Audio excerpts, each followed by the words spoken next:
She said, "I think you should sleep on the couch tonight. I need the whole bed." I said, "No problem." Then I checked into a 5-star hotel for a week.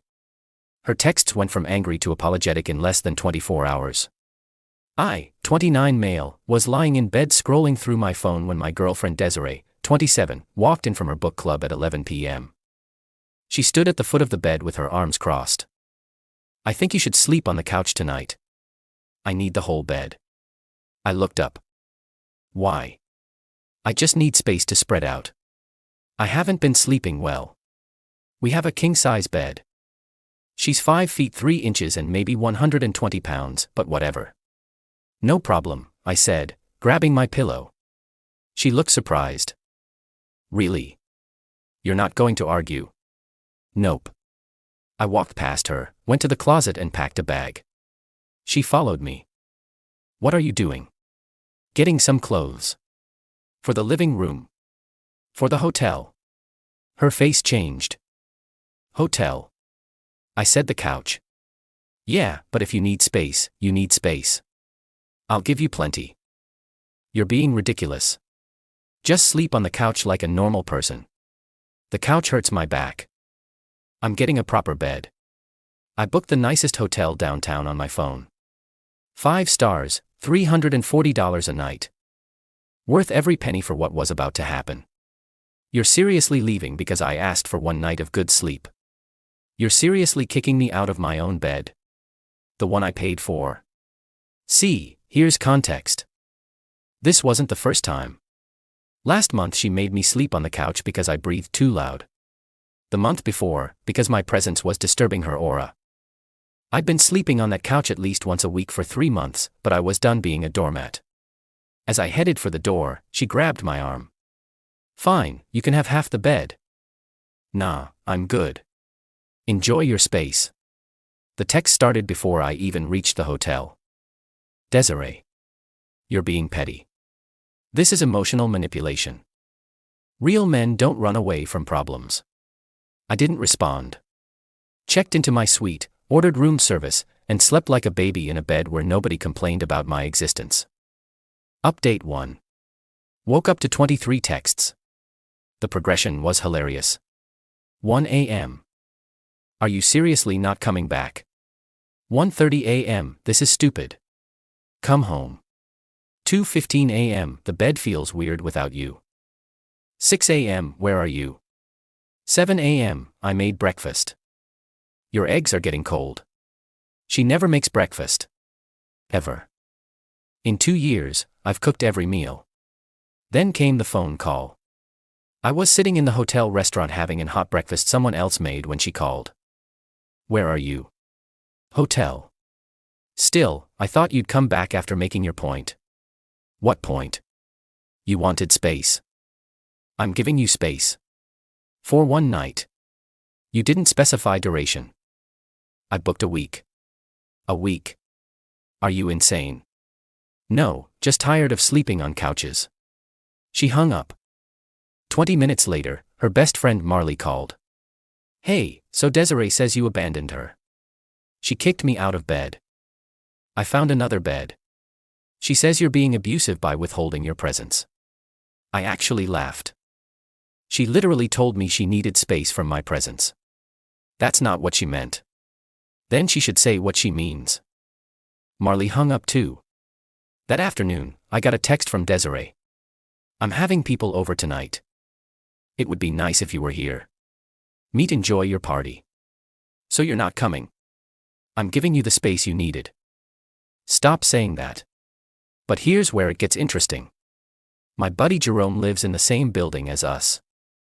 He texted me around 9 p.m. Bro, your girl's throwing a party. She's telling everyone you abandoned her for no reason. I asked him to record what she was saying. He sent me a voice memo. Desiree was telling her friends. He just left. I asked him to give me a little room in bed because he's always manspreading, and he threw a tantrum and went to a hotel. He's probably cheating. Manspreading. In my own bed. That I paid for. I posted a photo on Instagram of my hotel view with the caption, "Sometimes you gotta invest in your peace of mind." Her friends saw it. The comments started. Update 2. The entitlement escalated fast. Day 3 morning, Desiree showed up at my hotel. How'd she find me? She went through my credit card statement online. Yes, she knew my passwords because I trusted her. Past tense. Security called my room. Mr. Morrison, there's a woman here claiming to be your wife demanding we give her a key. I'm not married. Please don't let her up. I could hear her screaming in the background about her rights as a domestic partner. She waited in the lobby for 3 hours. I know because I could see her from the restaurant where I was working on my laptop. She kept texting. I can see you. Stop ignoring me. This is ridiculous. People are staring. You're humiliating me. Eventually, security escorted her out when she started harassing other guests, asking them to talk sense into my boyfriend up there. That night, she did something that still blows my mind. She changed the locks on our apartment. Our apartment. The one where only my name is on the lease. I found out when Jerome texted. Yo, some maintenance at your door. Desiree said you moved out. I called my landlord immediately. He was confused. She said you abandoned the property and she needed the locks changed for safety. Check the lease. Is her name on it? No. Then why are you changing my locks? He apologized profusely and said he'd have them changed back immediately. But Desiree had already moved her stuff around, turned my office into her meditation room, and told the neighbors I'd left her. Day 4, I went back with the landlord and a locksmith. Desiree was at work. I found my gaming setup moved to the closet. My clothes and garbage bags in the corner. Her friend Tasha's stuff in the spare room. Apparently she'd already offered it to her. A note on the fridge. Since you chose a hotel over me, I'm choosing myself. I took photos of everything. Then I did something petty but necessary. I packed all of her stuff instead. Neatly. Carefully. In the boxes she'd used for my things. Left them by the door with a note. Since you need space, take all the space you want. Somewhere else. The landlord was amazed. She really thought she could just take over. She's used to getting her way. Not legally, she isn't. Update 3. Day 5 was when Desiree went nuclear. She came home to find her stuff packed and lost her mind. The texts were unhinged. You can't do this. I live here. I've been here 2 years. I have rights. Then she called the cops. Said I was illegally evicting her. The cops came. I showed them the lease. Only my name. Showed them the texts where she told me to sleep on the couch, where she said she needed space. Showed them the hotel receipt, proving I'd left voluntarily. But she'd tried to change the locks on my apartment. The older officer looked at her. Ma'am, you're not on the lease. He's actually being generous by not pressing charges for the illegal lock change. But I'm his girlfriend. That doesn't give you property rights. She tried tears. Where am I supposed to go? Maybe to whoever you were really with during those book clubs, I said. Dead silence. Even the cops looked interested. What's that supposed to mean? Book club doesn't end at 11 p.m., Desiree, and it doesn't require you to put on perfume and your special underwear. Her face went white. The cops looked uncomfortable. Ma'am, you need to collect your things and go. As she was packing, she tried one more manipulation. I'm pregnant. I laughed. No, you're not. How would you know? Because you had your period last week. You made me buy you tampons. And we haven't had sex in 2 months because you said my energy was off. The female cop tried not to smirk. Desiree left with her stuff, but not before her mom called. Patricia, this woman had the audacity to threaten me with a lawsuit for emotional distress and unlawful eviction. Patricia, she was never on the lease. She lived here as my guest. She transformed that place into a home. She hung up some Target wall art and bought throw pillows. You're a monster. She gave you the best years of her life. She gave me a dead bedroom and made me sleep on the couch twice a week.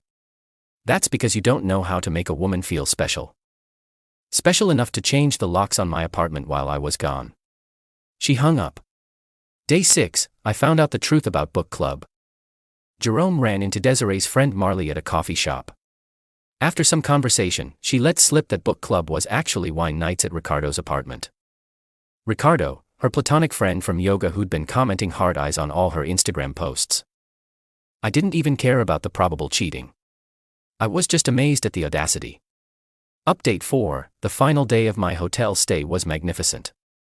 Desiree had been staying with her mom, and the two of them orchestrated a full ambush. They got my mother involved. My mom called. Honey, Desiree and Patricia are here. They say you threw her out. Mom, she kicked me out of my own bed. I went to a hotel. She changed the locks on my apartment. She says you overreacted. Mom, did they tell you she made me sleep on the couch twice a week for 3 months? What? Did they mention she moved her friend into my apartment without asking? No. Did they mention she's been going to book clubs at some guy named Ricardo's house? Long pause. Put me on speaker, honey. I did. I could hear my mom's voice change. Desiree, you kicked my son out of his own bed. It was just, I needed space. In a king-size bed, he spreads out. It's his bed. My mom went off. 30 years of kindergarten teacher authority came out. You are a spoiled, entitled little princess who thought she could push a good man around. My son pays all the bills and you had the nerve to make him sleep on a couch, then change his locks. Get out of my house. Now. But now, later mom called me back.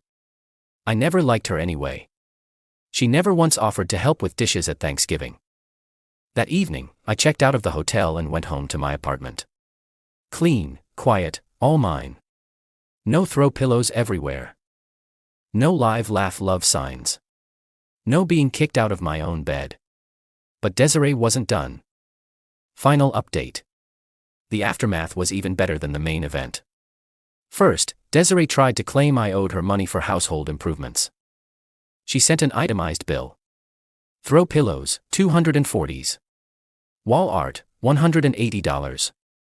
Essential oil diffuser, $75. Her emotional labor, $2,000. I sent back my own bill. Rent for 2 years, $28,800. Utilities, $4,800. Groceries, $12,000. Couch chiropractor visits, $400. Never heard back about that money. Then came the social media campaign, but not the one you'd expect. She started a TikTok series called Dating Toxic Men, Red Flags to Watch For. Red Flag 1, according to her, he owns his own place and won't put you on the lease. Red Flag 2, he keeps track of who pays for things. Red Flag 3, he won't sacrifice his comfort for yours. The comments destroyed her. Girl, you made him sleep on the couch in his own house. So you lived rent-free and you're complaining. This is satire, right? Tell me you're entitled without telling me you're entitled. She deleted everything after someone found this Reddit thread and linked it in her comments. But the best part came last week. Remember Ricardo from book club? He reached out to me on Instagram. Hey man, I think you should know. Desiree told me you guys were in an open relationship. She said you were cool with her hanging out at my place. I didn't know she was lying until I saw your post about the hotel. I'm really sorry, bro. I don't do that shit. I thanked him for telling me. Then he added, also, she asked to move in with me after you kicked her out. When I said no, she called me a manipulative narcissist who led her on. She's now telling everyone I took advantage of her during a vulnerable time. Thought you should know what you dodged. Desiree's mom Patricia called one last time, trying to guilt me. She's staying on my couch now. Are you happy? Why doesn't she take the bed and you take the couch? She needs space, right? That's different. How? It's my house. Exactly. The silence before she hung up was delicious. Last I heard through mutual friends, Desiree is still at her mom's, but they're fighting constantly. She matched with some guy on Tinder who unmatched after Googling her name and finding the TikToks. Marley distanced herself after Desiree asked to move in and demanded the master bedroom. Ricardo is warning every guy in their yoga class about her. She's been banned from 2 coffee shops for harassing baristas about toxic masculinity. As for me, I'm sleeping spread eagle in my bed every night. Got a new couch too, one that's actually comfortable just in case I ever choose to sleep on it. Dating someone new named Luna who actually contributes to rent at her own place and has never once asked me to give up my bed. Oh, and I kept one throw pill, it says home sweet home. Because it actually is now. To everyone asking if I regret not just sleeping on the couch that night, absolutely not.